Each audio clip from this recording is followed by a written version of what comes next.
Okay, by my reckoning it's 11 o'clock, so we should get going because we've got a lot to get through. So, as usual, I've got some news to cover, and then we've got the latest of our panel sessions. So, we're going to be really focusing on UK small and mid sized companies, both in the listed space and in the unlisted space. So, to help us do that, we've got George Ensor from River UK Microcap, Haresh Fazirani of Patria Private Equity, and Mark Nisnik of Artemis UK Future Leaders. So, some news first. Three things that I've pulled out here, you can see there. And we're going to start with CQS Natural Resources Growth and Income. There's the chart, there's the discount chart. Obviously, the discount's been heavily influenced by what has been going on with Saba, and there's a sort of long Saba saga going on here. And it's down at the moment to about 5.8%. Back in February, we had the vote to decide on whether people wanted to back Saba's proposals or not, and they pretty much universally rejected it. So, of the people that weren't Saba, 98.6% of the votes were cast against the proposals. And we thought, that's it, done. But within a week, it had come back saying, we're going to call another vote, we're going to propose open-ending the trust. We argued strongly that it didn't make any sense because the whole point of it is it invests in relatively smaller things that sit much better in a closed-in structure. And then a few weeks later, 4th of March, they said we've withdrawn this requisition because we're having constructive discussions with the board. And this is really the outcome of those, I guess. So a couple of days in, they announced a 100% tender offer. The price you get for that will be based on creating a realisation pool. So basically, you'll just carve off a slice of the assets and then turn those into cash. If more than 60% of the shares are tendered, then the board will propose a liquidation instead. We'll come back to that. And they think that once they create a realisation pool, they can turn it into cash by September. But obviously, it depends on what's going on with markets. So, to try and keep the shareholders sweet, because they obviously want the thing to keep going, they're sort of tweaking the structure a bit. So the first is a really aggressive enhanced dividend policy. So 2% of NAV per quarter, 8% a year. Personally, I think that's a bit much. I think you can easily imagine that you'd be giving out a lot of the returns that you make as dividend. Obviously, investors can choose to reinvest those. And maybe if there was an easier reinvestment mechanism, then that would make a bit more sense. But nevertheless, that is the plan. And there are some investors that will love this and come flocking for the yield. They're cutting the management fee, which sort of makes sense anyway. So it was a tiered fee. That's just going to be a flat fee of 1% on NAV. They could have made it a market cap. That would have made me a little bit happier, but still, that's a step in the right direction. And there will be continuation votes in 2028 and then every 2 years thereafter. And this plays to what the board has been saying, is that really this thing needs time. It needs time without the distraction of being attacked every 5 minutes by Saba to just focus on making money for shareholders. And so part of the deal they've done is that Saba's agreed to vote in favour, obviously, tender all of its shares, and then commit not to try and interfere in the running of the trust until after the AGM in 2028. And obviously that's helpful, and we'd like to see them go and disappear, but that might be wishful thinking. So this is where the trust sits relative to its peer group, and what I've done there is sorted it by 5-year NAV returns, and you can see that it is the best performing trust in its sector over that period. If you look at the 10-year numbers, it's also second there to just BlackRock World Mining. And a lot of investors think of it as being very complementary to holding BlackRock World Mining, because BlackRock World Mining holds the big stuff generally and CQS holds the smaller stuff. And when the mining sector gets going, which it definitely isn't at the moment, then you can get outperformance from the CQS type stuff. And so it's good to have a vehicle that represents that. This is the data that it put in its announcement. So one of the things the board is trying to stress is that the long terms of this are actually long-term returns of this are actually quite good. Generally, you can see there in all the numbers up to 3 years that the shorter term has been much more difficult, and that comes back to concerns about US slowdown, weak China demand, that sort of stuff. But the managers keep stressing that in this environment where everybody's been just very negative about commodities, there hasn't been an awful lot of investment in new supply. And so, because as you mine, eventually the stuff runs out, that is sort of leading to a kind of shrinkage of supply, which means that when demand does pick up, you can get quite a strong acceleration of prices. So normally I'd say you've got to tender offer. Yeah, it makes sense to tender some of your shares. You can always buy back in again.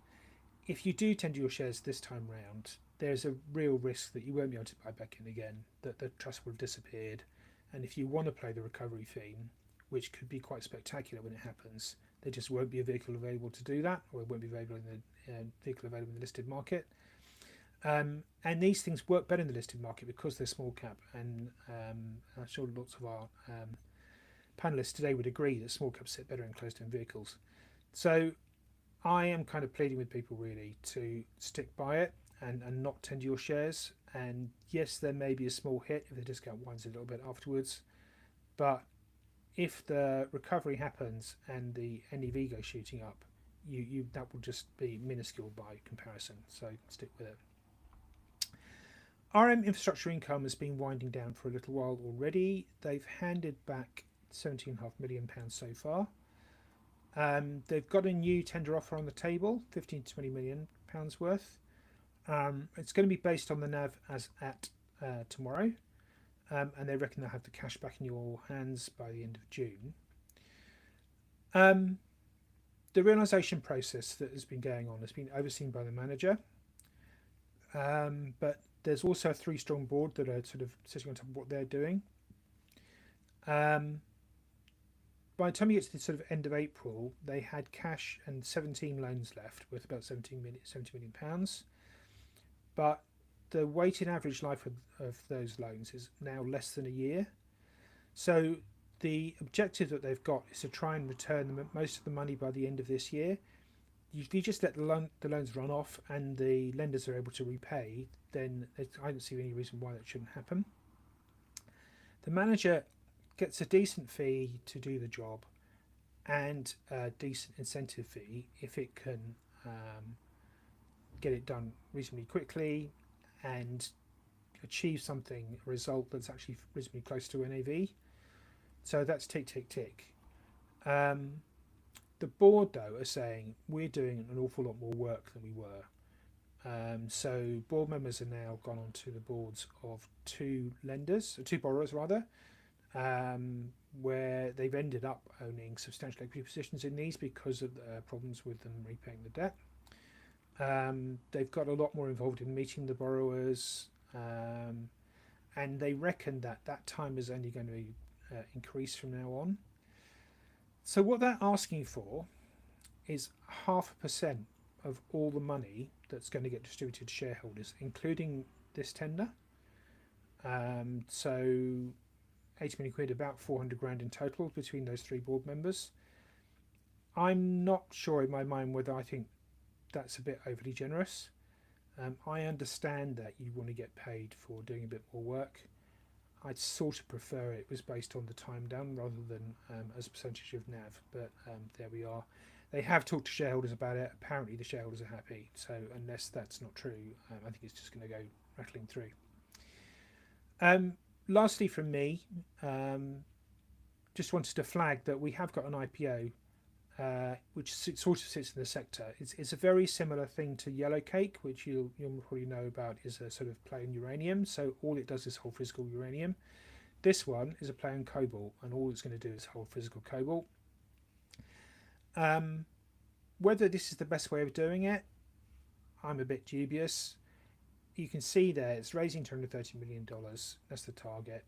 There's $10 million worth of fundraising expenses that go out of that immediately. They then buy a chunk of cobalt with it. and the money, the difference between the net amount that they've got and the 200 million there is to cover the fees of storing that and paying the directors and paying everything else. There's some really chunky fees in there. The company's going to employ a chief executive and a chief financial officer. They're getting paid 330,000 a year and 300,000 a year respectively. Plus the directors are getting pretty high in fees. And from what I can see, all they're going to be doing is sitting on a very passive fund that isn't doing anything other than making sure the Cobalt is sitting there in storage. And I don't really understand why the things are being so generous. But if you like it, and the Cobalt story is a good one, and it sets all out in the prospectus, there is a way of playing that through a retail book offer, which is this new vehicle that's been set up to let retail investors access issues.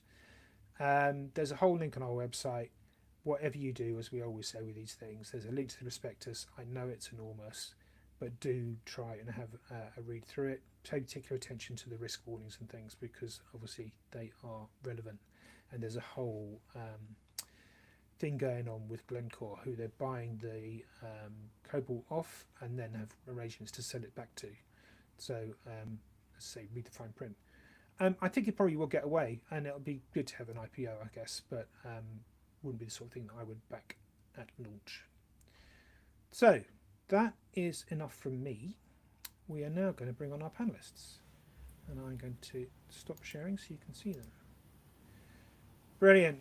So thank you very much, everybody. Really pleased to be doing this. We're going to be talking about the UK small and mid-cap sector, both in listed funds and in unlisted funds. So what I thought I'd do first is to get you to introduce yourselves. So I will start as they arranged on my screen. So if I get you to start, George, so just introduce yourself, please, and the fund that you run. Yeah, absolutely. Thanks, James. Good morning, everybody. So George Ensor, I've been at River Global Investors, was River and Mercantile since 2014. Lead manager on both this investment trust, the River UK Microcap Trust, and our open-ended small cap fund.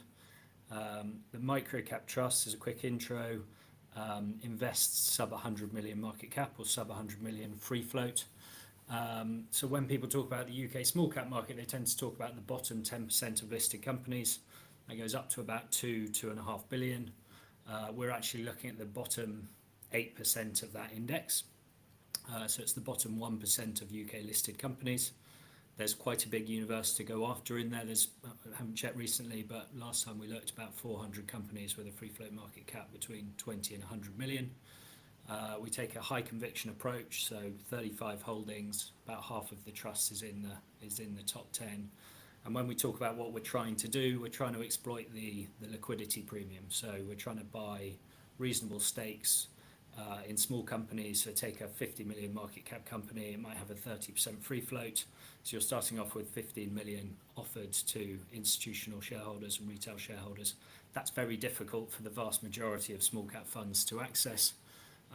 We then expect that company to compound 10 to 20, maybe 25% earnings growth, improve return on capital. As these companies grow, they go up through the market cap thresholds. And historically, as they went through those market cap thresholds, the wider small cap universe was drawn to them, and they would tend to re-rate, and we would tend to exit them when they went through that re-rating. And if we look back over our long-term track record, that has broadly worked most of the time. We IPO'd in 2014. We've outperformed the market, I think, all but 2 years, and those 2 years were 2019 and 2022, where you've had a big aversion in the market to illiquidity. But we are reliant essentially on the broader market looking for alpha, looking for opportunity at the bottom end of their universe. And as we know, with the flow dynamic in UK smaller companies, that's been a pretty tricky place to operate over the last 4 or 5 years. One of the unique attributes we've always said 100 million is the right amount of capital for us to run. And so when we have excess capital over 100 million, we return that to shareholders through capital redemption. So having raised 70 million in 2014, we've actually returned 77 million. We have an investment trust with a NAV of about 75 million today. So you can see we've just in excess of doubled shareholders' money since 2014. And because we've got both that high conviction investment in illiquid companies and also that desire to return capital to shareholders, the investment trust is the obvious choice to kind of execute that strategy. And then maybe just to finish, in terms of how the kind of dynamics of the portfolio today, it's quite a high growth portfolio. So if you look at our underlying holdings over the last 2 years, they've delivered earnings growth of about 20%. But because of the kind of caution to risk and illiquidity, they're trading extremely cheaply. So our portfolio trades on about an 8% free cash flow yield. And if you then take into account our 18% discount to NAV, your look-through free cash flow yield on the share price is about 10%. So I'll leave it there and pass over. You're crazy, yeah. Over to you then, Mark, please. Oh, great. Thanks, James and George. So I've been working at Arsenal for the last, nearly 20 years, the last 10 years with my co-manager, Will Tamworth. So we run 2 now small cap portfolios. There's the £550 million unit trust, and then there's the new to us at least, £130 million investment trust, which we've taken over from Invesco Perpetual, which has now been renamed the UK Future Leaders, the Artemis UK Future Leaders Trust. Both funds share exactly the same aims and use exactly the same investment approach that we've consistently used for the last 25 years. The 3 aims of each of those funds is, 1, to capture the small cap premiums. That's, as George pointed out, the 3 to 4% long-term outperformance of small caps over large caps. Second aim is to add value from stock picking, and in the past we've managed to add 2 or 3% after fees on top of that. And the third aim is to try and reduce risks by diversifying the end companies by macroeconomic sensitivity, and also kind of by the companies we're buying. We dislike debt. There's no debt in the funds on average. I would say that we go out of our way to try and be different to others in the market because we think that gets our investors better returns. And there are 3 main points of difference that I would pull out. The first is a valuation discipline. So 80% of managers in small cap land are more growthy than the market. And we think our valuation discipline stops us getting carried away by a sexy growth story and paying ever higher returns. The second differentiator is a strict cash flow focus. We perceive many managers look at adjusted earnings growth and how you get upgrades in profits as their main evaluation tool. We look at cash flow. Cash flow is what pays the bills, it's what pays salaries, it's what pays dividends. Profits are easy to manipulate, cash not so much. And the third thing is that where our perception is that many managers look for a catalyst to invest and what's going to bump the share price in the short term. We go out of our way not to look for catalysts. We take a 3 to 5 year view with every investment we make, so we genuinely are long term, and that opens up a much wider pool of companies to invest in. To talk about the investment trust, again, treat me gently because I'm new to the investment trust world. I'm very excited by this new investment trust. We've only been managing it for the last 3 months. I used to manage it when I was at Invesco Perpetual 25 years ago. So for me, it's personally very, very exciting. I would say that we inherited a quality growth portfolio from Invesco. We have just finished transforming it into our approach. So now that there is about 75% common holdings between the 2 funds. And the idea with the investment trust, it will be a slightly more concentrated fund, maybe 50 to 70 stocks, maybe versus 60 to 90 with the bigger fund. We're going to add a little bit of gearing, maybe 10%-ish, max 15%, because that's a differentiator for an investment trust. And we're excited about the low valuation points, as George mentioned earlier. As evidence of that, Will and I have each bought 1% of the company, and that's a £2.5 million investment, and that's done because we think we're going to make money out of it. And I share similar stats to George, actually. The median holding is on an 8% free cash flow yield, growing double digits, having a return on capital of 19%, with no debt, that to me is mispriced, but by a long way. That's why we've invested in the company. And again, as George said, the shares of the company are sitting at roughly a 15% discount to the net asset value of the company, which makes it quite exciting. It feels like, to me, the narrative around the UK macro is negative when the fundamentals of the UK are much better than that. I'm not saying the UK is a massively growth market, but it's not as bad as you'd perceive. We've got real rising incomes, we've got full employment, we've got interest rates now starting to come down, and what we're lacking is confidence from consumers to buy goods, from companies to invest, and from investors to buy shares in companies. And our perception is that confidence can change very quickly. I think we've started on the path of the government's gone from kind of blaming the previous administration to now having to stand up for themselves and come up with some great initiatives. And we're starting to see that. So you've had planning regulation change and starting to improve things. There's been moves on pensions. There's been talk about lower bureaucracy. And I think those things are all positive. And finally, there were two things that I like to test that Will and I are not being unreasonable in our bullishness. And they are that the unit trust has had 35 takeovers in the last 6 years, on an average premium of nearly 50%.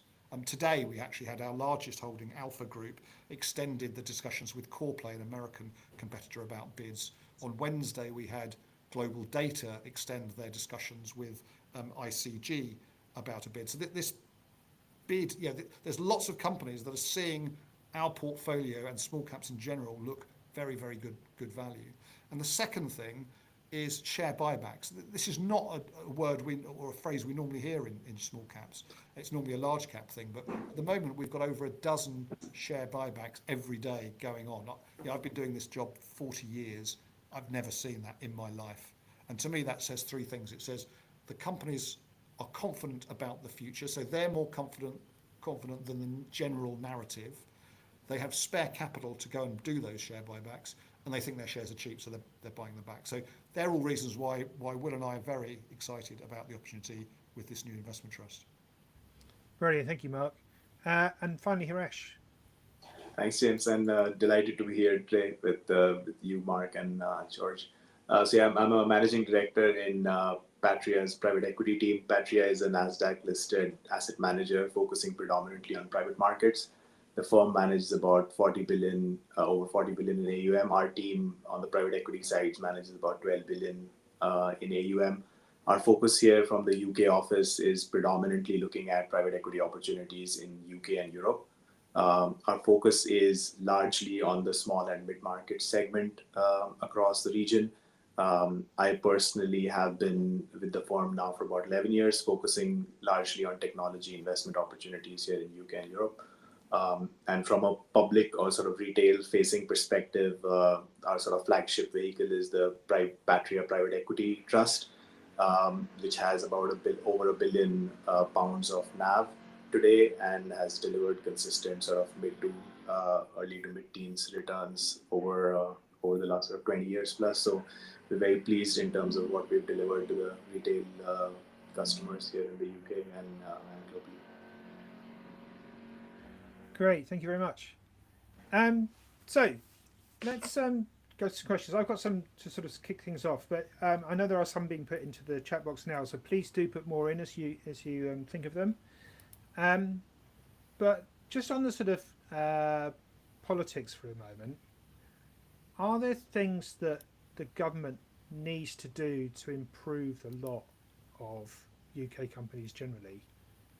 And I think I'll go around the same kind of order again to start with. So George, do you mind to take that first?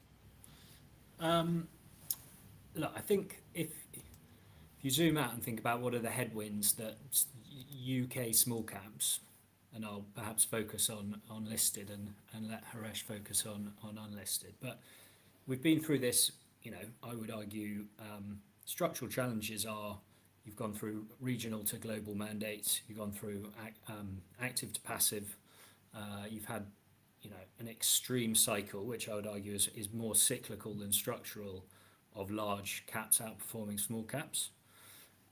You've had MiFID II come in, which has undermined the quality of research on the sell side. And I think, particularly when you think about UK listed investment trusts, you've had the consolidation not only of asset managers, which means that actually there are fewer companies that will have a 400, 500 million pound small cap mandate. But the owners, the natural owners of those investment trusts, the wealth managers, now find it very difficult to access investment trusts. And so I think some of those are outright cyclical. So the small, large, I think, you could probably put that down as outright cyclical. But I don't think anything the government does probably is going to unwind the consolidation of the wealth managers or the asset management industry. They've obviously already unpicked MiFID II. The regulator is talking about rebundling of research. I think horse bolted and stable door. It's quite late to bring that capacity back, but nevertheless they've recognised that. So I'm cautious about saying we need the government to do something because one, they've actually already done quite a lot around regulation and around simplification. The regulator's also talking about value over cost. That's something that's in the press at the moment, and I think that's also important when you think about value for money and performance. I'll go back to Mark's point about the fundamentals are there. We need confidence from businesses to invest, from companies to hire, and from investors to invest. Actually, we're already starting to see that come through. The last consumer confidence numbers are pretty good. Retail spending's actually been very strong recently, well ahead of consensus expectations. So what we've gone through with large versus small in the UK, everyone in the UK loves to think that that's a UK specific thing, and it's about Brexit and it's about Boris Johnson and Liz Truss. It's not. It's a global dynamic, and we've seen small underperform large globally. I think there are 2 or 3 geographies where you haven't seen that dynamic. India, I think, is one of them. South Korea is also one of them with the semiconductor cycle. So I think we need to have a bit. Individuals, consumers, investors need to have a bit more confidence and realise that there's a cycle at play. I think the regulator can try and take on some of those structural challenges, but in the grand scheme of things, we're going to continue to see consolidation, and so I'm not sure. I think it's broadly more cyclical than structural for where the solution can come from. And Mark, do you have any other thoughts? I would say it's not for me particularly to advise government on what they should be doing. I kind of observe and act. If we stand back a bit, anything that government can do to stimulate UK economic growth will be good for UK small caps because they're much more domestically focused. So for our funds, about 60% of the revenues are domestic UK, which is about in line with the small cap benchmark index, and is the opposite of large caps. Large caps is 80% overseas. So anything that helps UK growth is good. The government has started, I think, I mentioned planning, putting the onus on local authorities to come up with building plans, I think is something that's positive, and that's freed up planning permissions, is what we're hearing from the companies that we invest in. That's positive. Reducing bureaucracy, as I said, generally good. I think the trouble, the government hasn't got a lot of money. While businesses are relatively well set on their balance sheets, consumers absolutely so. The government not so much. So they've got to come up with something that can stimulate growth without costing them money. So I don't have a lot to add other than they now have to come up with growth initiatives, whereas you can't keep on blaming it on the previous administration. So to me, that's a likely positive, but I don't know how it's going to cut. Cool. And then lastly, Haresh, just anything you'd like to? Yeah, I think I think to start with, it is a very difficult backdrop from an economic perspective. I think where the government is starting from, or has started from, just globally as well, the sort of growth has gone down. You see globally, sort of balance sheets of most economies are quite heavily levered. So I think asking the government to do a lot at this point is reasonably challenging. And I think, again, I think George and Mark mentioned these points, that I think the government is doing what it can. I think technology sector that I personally cover, I think the government has done a lot to particularly back early stage companies, mid stage companies, and I think there is a lot being done, sort of both in sort of which is seen by the public, but also behind the curtain. So I'd say there are a lot of good initiatives out there. The confidence, it's very hard to stimulate confidence as well when you can't spend the money and print more money. So as I said, it's a slightly difficult backdrop for us to purely go and ask the government to say, you need to do something about it, because, I mean, they're partly sort of tied, their hands are tied in some sense as well. But I think the way we underwrite businesses, I think we typically would go into segments or pockets of markets which are less volatile, which are more longer term themes. And I think we have the liberty to do it because we are in private equity, to take a sort of reasonably longer term approach to these investments, which means that we're less sort of prone to cycles in the market. So I think that's the way sort of we mitigate any risks in the sort of shorter term. But I think we're generally quite positive, as are Mark and George, on the prospects for UK. I think things are much better than the sort of news headlines would say today. And sticking with you a minute, Haresh, one of the things we talked about is encouraging more investment into private companies. Do you think that would be helpful for what you do? Yeah, I think so. Again, I think getting more capital to flow in is always a good thing. I think the sort of longer term approach, I think, setting aside private and public for a moment, they have their own sort of pros and cons, both of them. But I think taking a longer term approach is generally helpful, particularly in the retail sense, because you're not forcing people to take a 3-day, 3-month view, but sort of a 4 to 5 year view. So I think getting capital from, for example, pensions to come into this segment is always positive. The two things to look at is who are the decision makers on that capital, because you also don't want irrational decisions being made because a particular sort of authority is forced to make investments in a segment. And second is how much capital is flowing into the segment vis-a-vis the opportunity, and at what pace. So I think if those two are balanced, we have our own sort of experience of delivering these returns which are out in the public. So I think there is a massive opportunity out there in the sort of private space. So I think it is definitely a big plus to let people take a sort of longer term view on investments. And particularly for pensions, for example, or insurance, for example. So I think they're definitely a big plus in the longer horizon, subject to those 2 points, that it should not flow too quickly, and it should sort of rationalize for the opportunity set that lies ahead today, with the sort of decision makers pointing to the right people to deploy that capital, as opposed to it being deployed by sort of some diplomat or sort of government official getting into private equity investments with little experience. Brilliant, thank you. George, one of the things that sort of knocked your part of the market was the change in the rules about AIM stocks.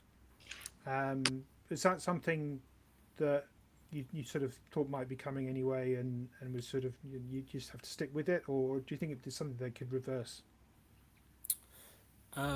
So I guess, AIM has been a massive success. The government, we just spoke about government incentives to invest, incentivizing people to put capital into earlier stage listed growth businesses has proved to be a brilliant investment by the government, and they built, one of the best exchanges for growth businesses.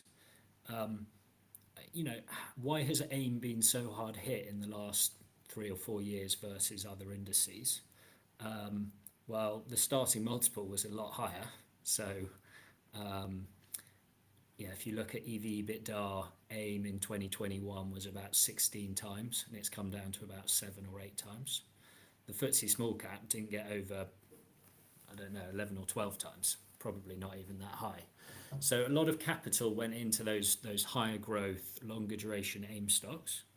And I think AIM actually hasn't had a big downgrade cycle in aggregate. There's been parts of the AIM index that has had big downgrades, but it's been offset. So AIM hasn't, and actually UK small caps haven't had at aggregate level a big earnings problem. They've had a big downgrade, a big derating problem. And so the underperformance of smaller companies over the last 4 years or so has been driven by a relative derating. That was catalysed by an underperformance of earnings to begin with. To Mark's point about where the earnings come from, the UK went through a tough cycle. We had the gas price was very high, cost of living crisis. We have very high interest rates. So overseas earnings, and we had a weak start.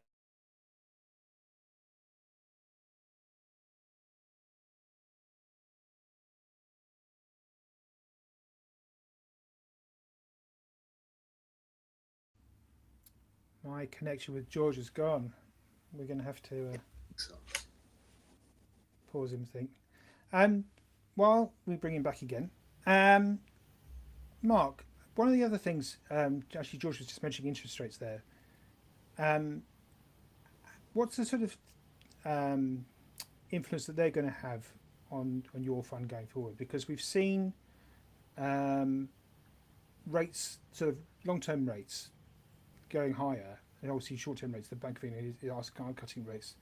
How's that impacting on the companies that you invest in? I would say much less so than you would perceive. I mean, as I said, that the median holding in both of our funds has no debt at all.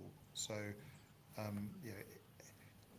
I worry that you things go wrong in small cap land when you invest in a company with too much debt and the wheels fall off and suddenly you're in rescue rights issue territory and you've lost 90% of your money. That's what we try and avoid. Obviously, interest rates coming down gently is additive. When I've looked back in history at when small caps do well or do badly relative to large caps, it doesn't matter whether it's not interest rates, it's not Tory or Labour. It is recessions, but I can't find a strong link with interest rates. So yeah, it's not going to have a big effect. I would say that decade of QE where interest rates were practically zero, that was an interesting time. I think that's an anomalous period when you look back further in history. And to me, having worked in the decades before that, the current economic environment is more like a pre-GFC. The current policies, by governments seem to me relatively inflationary. We've got, pay rises 4 or 5% going to public workers. We've got minimum wage rises quite punchy last few years. You've got extra burdens on companies with the budget, with the insurance increases. They're all policies that are going to require the companies to put their prices up to cover off that cost of goods pressure. And actually, that's why we called our fund Future Leaders, because it's our perception that market leaders in their little niche have a better chance of passing on that price pressure than others in the market. And we've got, I think, something like 9 out of our top 10 holders are market leaders in admittedly weird and wacky different niches, from online greeting cards to 10-pin bowling to online identity verification to government outsourcing to all sorts of different things. But I think having a market leading position gives you a bit of pricing power, which is necessary when inflation's kicking around at 3, 4, 5% maybe the next few years. And Haresh, people always associate private equity with debt, but that may be unfair. Do you want to sort of say how it's affecting you?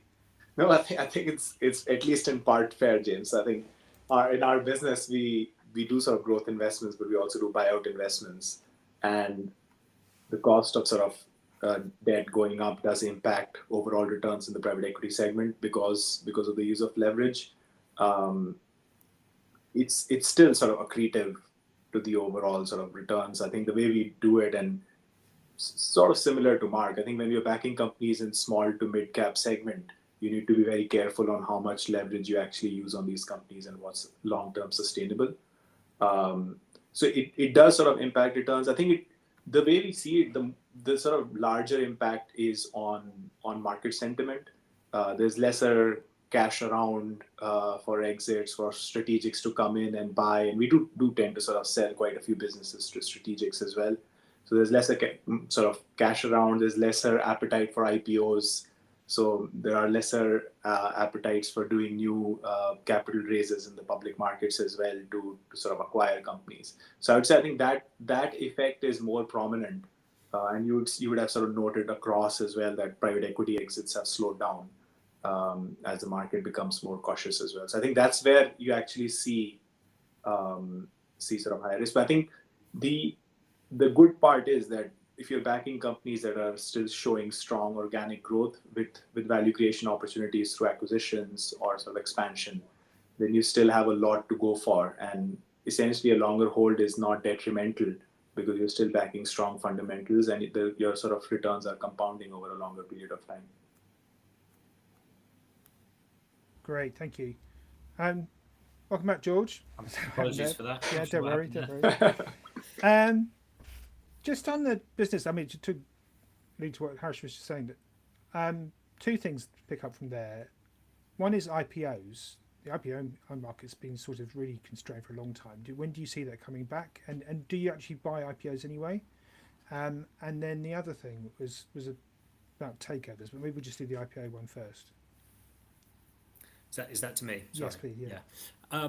The IPO market coming back is ultimately a function of the valuations that they can get IPOs away at, because at the moment, I think we've all commented on it, that you wouldn't, unless you had to, bring a company to the market, unless it's an extremely fundamentally strong business. So Raspberry Pi, I would say, is a fundamentally strong business, and that was IPO'd at a sensible valuation.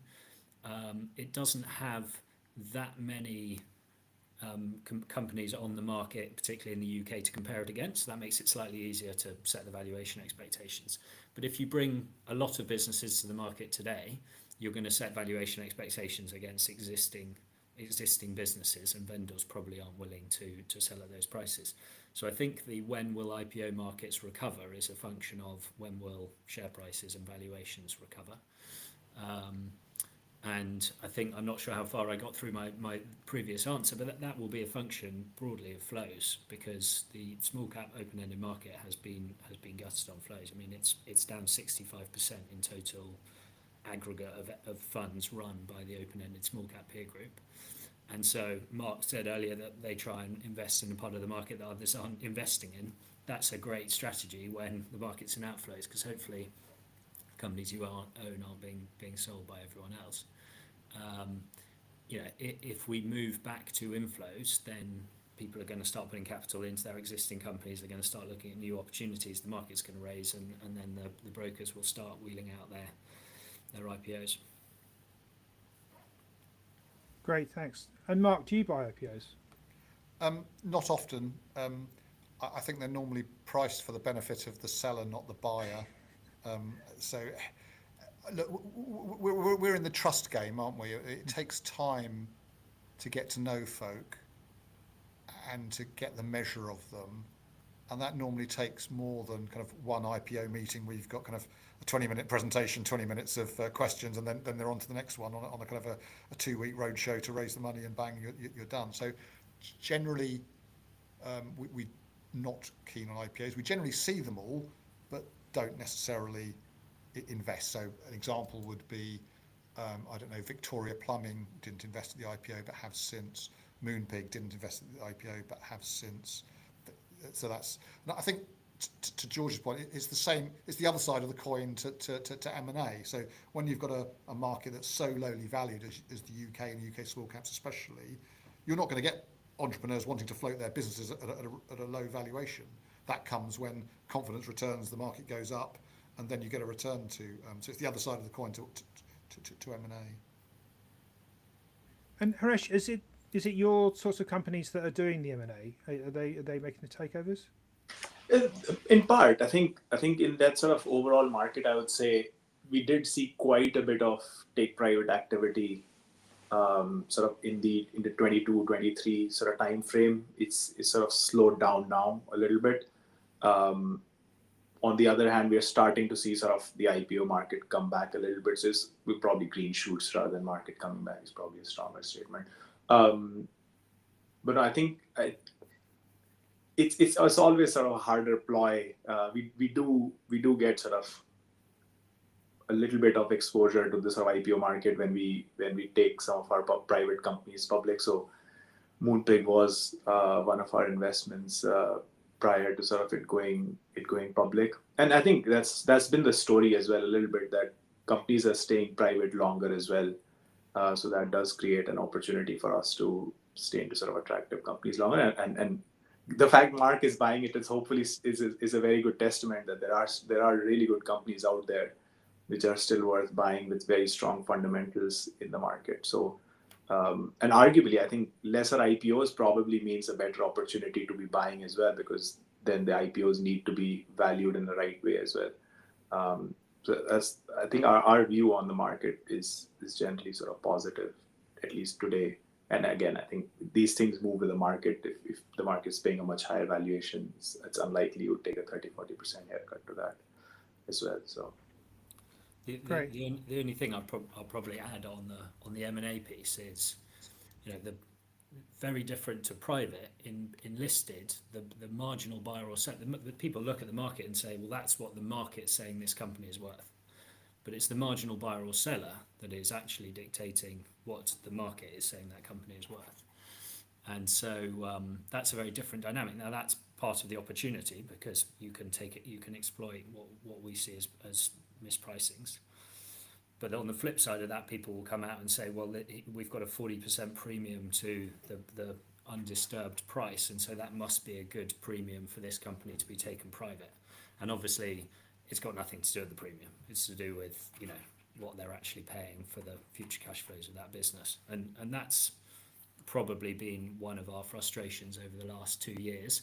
There have been some businesses that have been bought at sensible valuations, but a lot of them have gone, cheaply. Smart metering systems was quite a long time ago now, but I'd say that business was bought by KKR at an absolute bargain, and so frustration there. I can see you nodding there, Mark. You agree with that? Sorry, just coming off mute. Yeah, absolutely. Yeah, I mean, we've had lots of takeovers, and generally we've been getting no more than fair value. I would say we haven't been jumping up and down in the office doing high fives, thinking this is a godsend. Not at all. I mean, the only benefit we can see is that we can reinvest. We can take the proceeds of that money and reinvest it in similarly undervalued companies. And to make a wider point, that there are, I think George mentioned this, there's lots of choice in this end of the market. There are over 1,000 UK quoted small cap companies if you include AIM. Now, many of those will be tiddlers that you probably couldn't invest in, so maybe 500 that are investable. So even though we're getting all of this takeover activity, we can still reinvest it in a properly diversified portfolio. But we're definitely not. I mean, we've voted against some of these takeovers because they're not great prices. One of the things that people often say is that investors in the listed markets are too short term, and then the private equity can take a longer term focus. Is that fair? And also, to what extent can you in the listed markets step up and help companies when they're struggling a bit to get them through a one-off problem so maybe if I ask George that first, please. So I think there's probably two parts to that. Where I think investors, and it doesn't matter who the investor is, but where they can help is through engagement. So making sure that board governance is correct, that the people leading the company are allocating capital correctly, challenging, but also supporting. Obviously, if it comes to the point of capital, people's response to COVID was, look at what public markets have done over private markets. They've stepped into these companies rapidly and provided capital hasn't that been a great thing to do? But it was, I'm sure the first company that came out looking to raise capital in COVID was pretty nervous they weren't going to get it away. And then they were all massively oversubscribed and went up 20 or 30%. And so the whole market, raised capital, and everyone said the equity markets are a great place to invest. So I think that's how they can help. On the short-termism, I mean, absolutely, it is the problem, right? Short-termism, also the success of the momentum factor, widely acknowledged, that if you profit warn once, you're likely to profit warn against, and if you profit upgrade. And so people trade that, and companies therefore trade a long way from their intrinsics. It's very difficult to fix the short-termism element, particularly in the open-ended space, because at the end of the day, fund selectors in general do look at rolling 3 or 5 year performance. And so therefore, if your performance is poor, you're probably going to get redemptions, and those redemptions therefore come in and undermine. So we absolutely all should be thinking long term, whether you're investing privately or publicly. But the incentive, if you're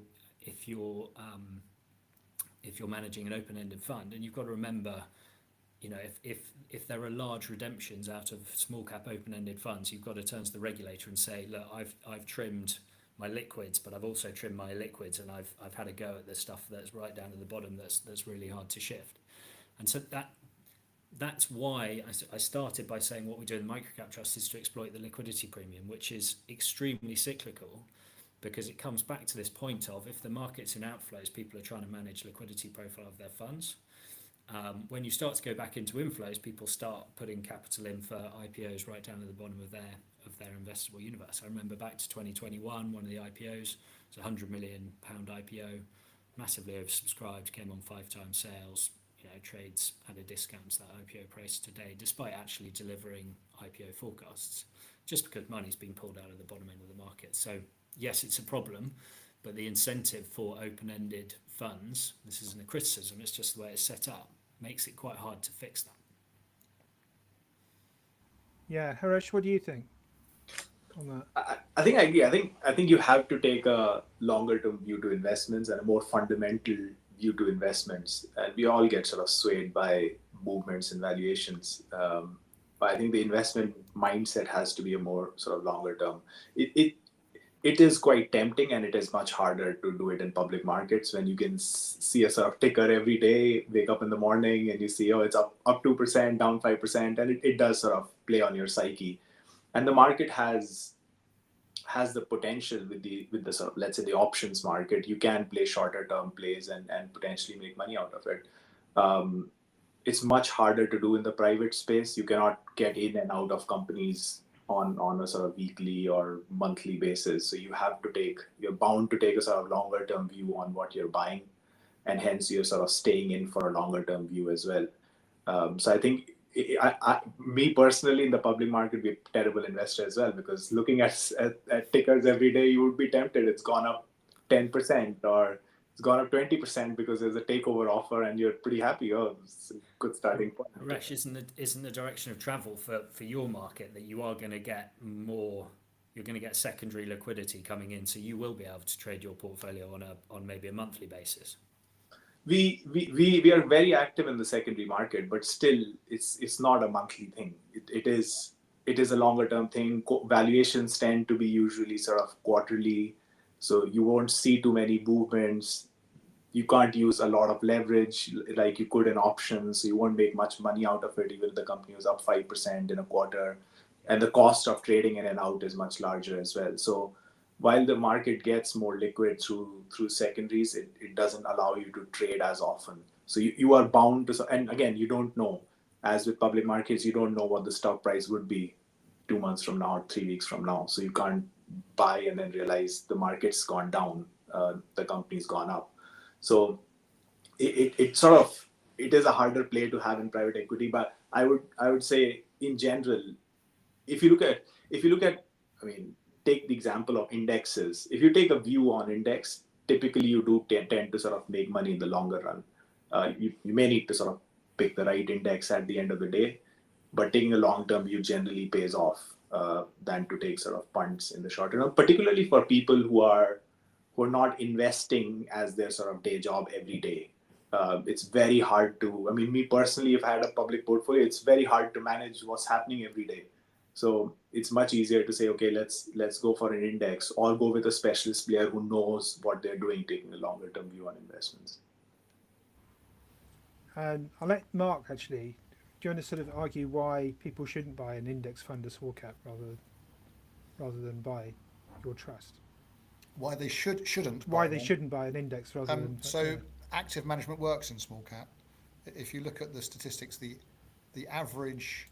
Sorry, I'm putting my unit trust hat on because I haven't got the same statistics for the investment trust world. But if you look at the last, I think 10, 15, 20 years, the average small cap manager has beaten the small cap index. That's not the same in the large cap world. And I wouldn't want you to tell my boss Paras this, my CIO, but the small cap index is easier to beat than the large cap index. There are fewer people. The further you go down the market cap scale, there are fewer people looking at it, and so it's easy to beat. That's why I would take an active role rather than a passive role. Great, thank you. Just there's one question here that actually I think is great because it probably sort of sums it all up. So I just ask each of you in turn. So just pick one relatively recent investment and tell us why you think this is going to do well for your fund, please. So again, if we start with, actually, why don't we start with you, Mark? I hate doing this because you pick one company and it's going to blow up the minute you start putting it over there. What would I say? I would say maybe pick one, but generally, given the macroeconomic environment, we tend to be Will and I are stock pickers. We pick stocks. What we've found is that the macroeconomic environment is so negative towards consumer discretionary stocks in the last 2 or 3 years that a lot of market-leading companies in that area have been pushed to very attractive levels. So things like, I don't know, Dunelm, On the Beach, Halfords, DFS.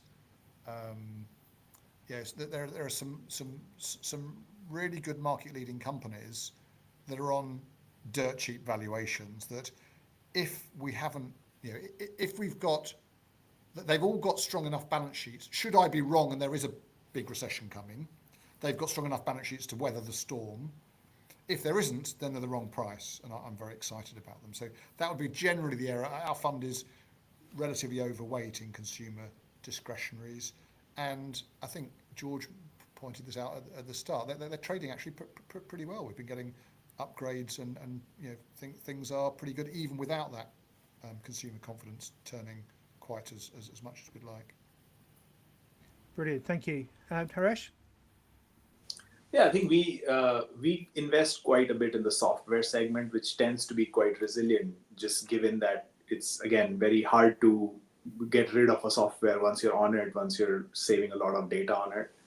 So we've recently invested in a software that helps financial services companies detect AML and KYC fraud, and they have 37 of the 40 of the largest financial institutions in the world as their customers.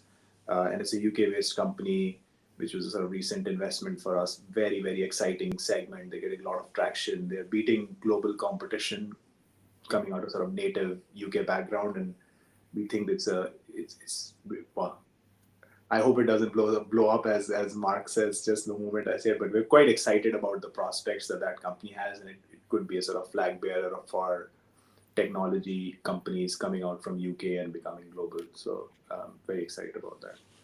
Great, thank you. And George, finally. So I'd agree. I think the UK domestic, so construction, retail, consumer is very interesting, particularly where you've got an online proposition. We have seen a few false dawns in the UK domestic cyclical cycle, so that is something we've been investing in. But we want to see that confidence come into the UK economy. Maybe I'll use an example of microcap. I'm not going to give the name of the company because it is extremely illiquid, but there was a buy and build company. So this is a company that goes out, uses either free cash generation or equity to to acquire companies, so it's an inorganic strategy. They've put in a strategy to consolidate the complex SIP market. And so the complex SIPs are where you can hold additional assets like property. They're very difficult to administer. And so the platforms kind of don't want them. They don't really fit with what the platforms are trying to do. And then there's quite a few small businesses that perhaps have inheritance challenges, or the cost of compliance scale is acting against them. And so this, an experienced management team has gone in, raised some capital, they're just in the process of acquiring their second asset. But you can see how this business might acquire these very long duration revenues. You've got very high retention, and pensions are obviously very long-term assets. At maybe 5 to 8 times EBITDA, they can take out quite a lot of costs. You're acquiring at maybe 4 to 6 times EBITDA. Very important, we've spoken about organic growth, I think that was Haresh, that these businesses are delivering organically, because that's how you tell that they're doing a good job internally. But that can be complemented by acquisitions, and that's something that we do quite like to back in microcap, because again, we're providing capital at a high cost of equity. We expect these businesses to scale up. As they scale up, we expect that to contract, and that's our performance. Brilliant. Thank you very much, all. We've covered a lot of ground. There were loads of questions. I think I've covered quite a lot of them, but I'm sure there'll be stuff that we can follow up on. But thanks very much for your time today. Good luck with it all.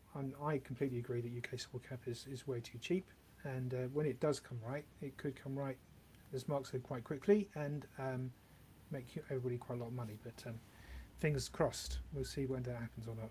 So thank you very much for your time today, and we'll be back next week with another interview, and also with Andrew Hattie. So I think we're talking to impacts of very modern markets next week. But we'll also be looking at what happened over the course of May. So thanks for your time today, and we'll see you next Friday. Thank you so much. Cheers. Bye-bye.